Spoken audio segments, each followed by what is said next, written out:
Hi guys, I'm back. God, I didn't get very far on that last screencast. I'm rambling, so I'm going to stay very, very focused so you can get this done so it doesn't take so long.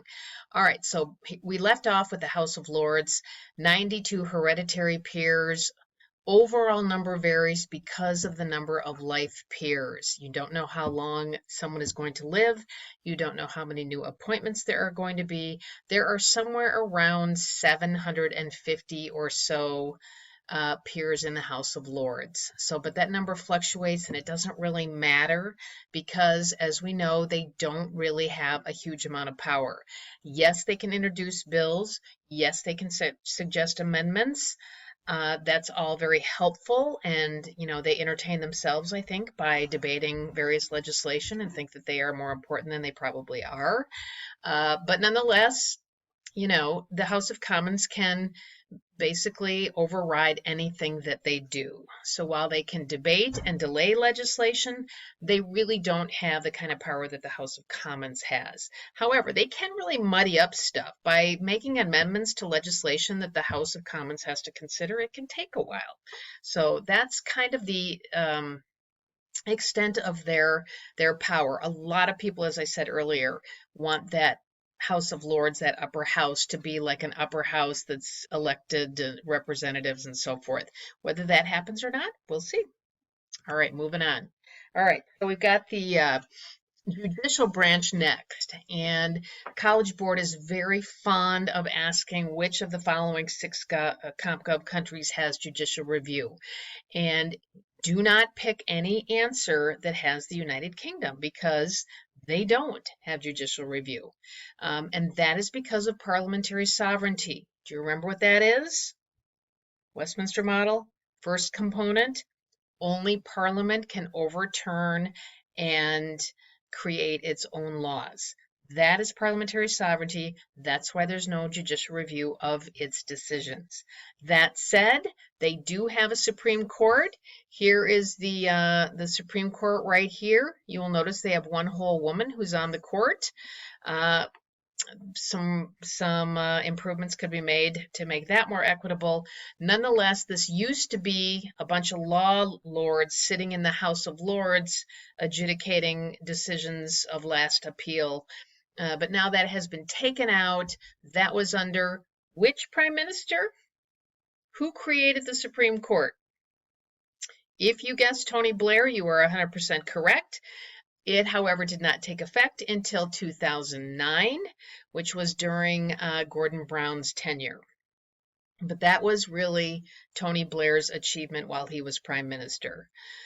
Judges are independent. They're not involved in the business of political parties. I mean, they are supposed to be an independent group of people deciding judicial cases that come before them. They do a lot of work with, disputes with the EU. They do a lot of work with the regional devolved legislatures in Scotland, Wales, and Northern Ireland. If there are, conflicts or whatever between what London wants and what the devolved legislatures want, they can take those sorts of matters up, and they will apply common law to any decisions that they render. Judicial reforms 2005 under Blair, obviously the Supreme Court. I didn't realize that was down there, so yeah. Okay, moving on. All right, military and bureaucracy. This is just the people that are charged with implementing the laws that Parliament passes. And we will see as we go along in our study that the way bureaucrats or government officials are selected, hired, determined, whatever you want to say, can go a long way to determining what kind of levels of corruption may exist in an executive. A lot of times there's a lot of patron clientelism that goes along with the selection of government officials. And this is sort of like, you do some things for me and I will give you a job in the government. We are going to talk a lot more about that when we get to Russia. But cabinet ministers are selected from the parliament, those 22 ministers They have to be either a member of the House of Commons or House of Lords. If they aren't a member of the House of Commons, didn't win an election, whatever the case may be, but the Prime Minister wants them part of the cabinet, then he can appeal to the Queen to make that person a life peer. This is why we don't know how many people are actually in the House of Lords. Other government officials are selected based on merit, in other words, their achievements and their expertise.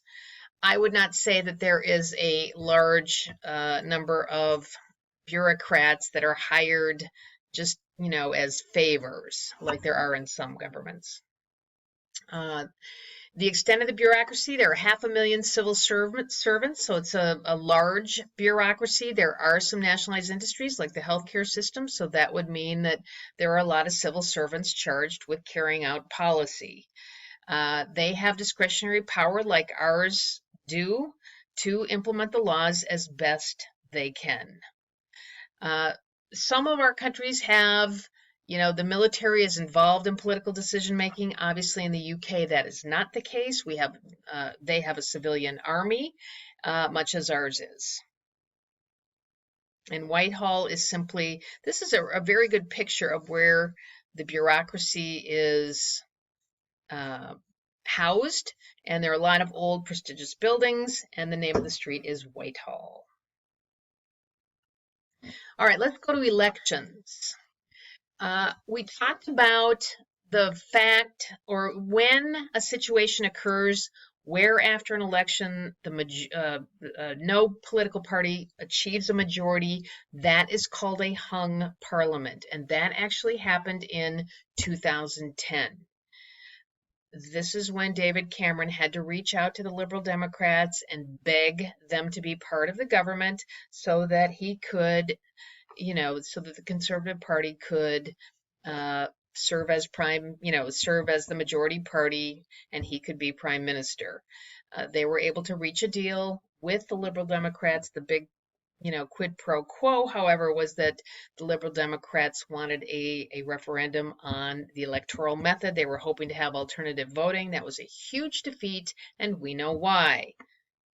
That's right, tradition. Okay. So executive leaders, prime minister is the head of government. He is appointed. He is not elected. He is appointed by his own majority party in the House of Commons, and that's their job to select the prime minister. So it was originally David Cameron. When he stepped down, then the Conservative Party in Britain selected Theresa May. So she is the current prime minister, chosen, not elected, by anybody in the UK. In fact, no one in the UK knew that she was even going to be up for contention, at least when they voted in 2015. They all knew that Cameron was head of the Conservative Party. So this is just, news to everybody. Cabinet ministers are appointed by the Prime Minister. That's how the executive is selected. Legislators, on the other hand, the House of Commons, people vote directly for their MP. Has to happen within or no later than 5 years, and the elections are called by the existing prime minister at the time. It is done by a first past the post, single member district plurality, as it is sometimes called. Again, whoever has the most votes. This can be kind of tough for the Liberal Democrats, as we saw and have talked about. They can get a large percentage of the vote, but have literally no seats in the House of Commons, theoretically. Now, I think they're down to 8 seats from 56 before, so they tend to have higher percentages of people voting for them, although not so much in this last election. But traditionally, they have had higher percentages than they have had representation in the House of Commons. That's what a winner-take-all plurality system does. It condenses the number of parties, so it's really hard for, that third, fourth, fifth party to get seats. House of Lords are appointed. We talked about the 92 hereditary peers. The rest are life peers. And with regard to political participation, they can do pretty much anything we can do. They have a lot of participation, voting, obviously, protesting. They can join political parties, all of that good stuff. All right, and speaking of political parties, this is going to be an important slide because we didn't really go over the political party chart that you were going to fill out on your own.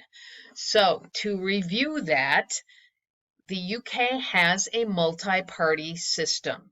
They have viable parties that get seats in the parliament, really more so than we do. We are pretty much a strict two-party system. But they have Conservative Party, they have the Liberal Democrats, Labour, Scottish National Party, United Kingdom Independence Party, and a whole slew of other smaller ones. By and large, they have very strong party discipline. That's the way it's set up in Parliament. Your majority party is always going to vote along party lines because they are the party in power. And if they were to create fissures and not vote for the Prime Minister's policies, that would cause people to suggest that party or the government is weak, weak, weak, as Tony Blair would say. Conservative Party. This is a party right of center. It has economically liberal policies, meaning, less government involvement, less taxes, less regulations they would be proponents of. They are traditionally Eurosceptic. Thank you, Maggie Thatcher.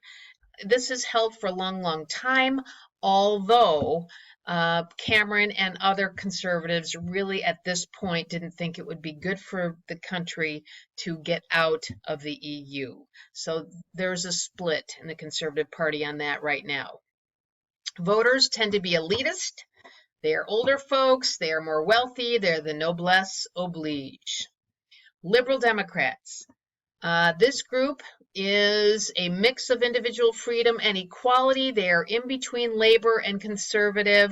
They have traditionally supported the EU. Their voters are younger, and women tend to vote for them. They are really hanging on for dear life right now. I just don't know what's going to happen with them. 8 seats is all, down from 56. They are really on their backs. Labour. They would be left of center. They started as the Workers' Party. They're all about more government regulation. You can equate them more with the Democratic Party here in our country. Who votes for them? Middle class, workers, intellectuals. Typically, we're talking about a generality here. We're not talking about everybody. And this last election was so different that who knows. But if you get asked who traditionally votes along these main party lines, this would work. Scottish National Party, obviously filled with Scots from the north. They've been anti-Brexit. They want to be a part of the EU. They've been very pro-Scottish independence. Those are their priorities. And we'll see what happens. They may rev up again to have another referendum. United Kingdom Independence Party, they have been very pro-Brexit. But they're, Farage, their leader, has disappeared off the planet all of a sudden. Anyway, I will leave up the rest of the details of political parties to your own independent research. All right, civil society. The question asks you to rate civil society in our countries on a scale of 1 to 4. I mean, no country is going to have a rating of 1.0. That would be, could do anything you ever wanted. But it's between 1.0 and 1.5. I mean, it's like ours. They can protest all day long. They have all sorts of interest groups. They are interest group pluralism as opposed to state corporatist. So any interest group can form. They can petition their government if they want to, influence policy and the whole bit. Role of the media. They have a free and open press. The BBC is government funded, though there are private firms as well. So this is really not a negative to civil society the way it might be in other countries where all of the press outlets are controlled. And of course, there are many volunteer organizations. And we are going to run out of time here. I'll go through economic change, and I'm going to have to do like a 5-minute third one. I apologize for that. Big mouth on the first screencast. Okay, economic change. Let's just touch on at least the first couple, well, the first one anyway. Collectivist consensus. This is your post-World War II time period where everybody's licking their wounds from World War II. It will last several decades. This is womb-to-tomb coverage and the social welfare state. I'll pick up with Thatcherism and finish it up, folks.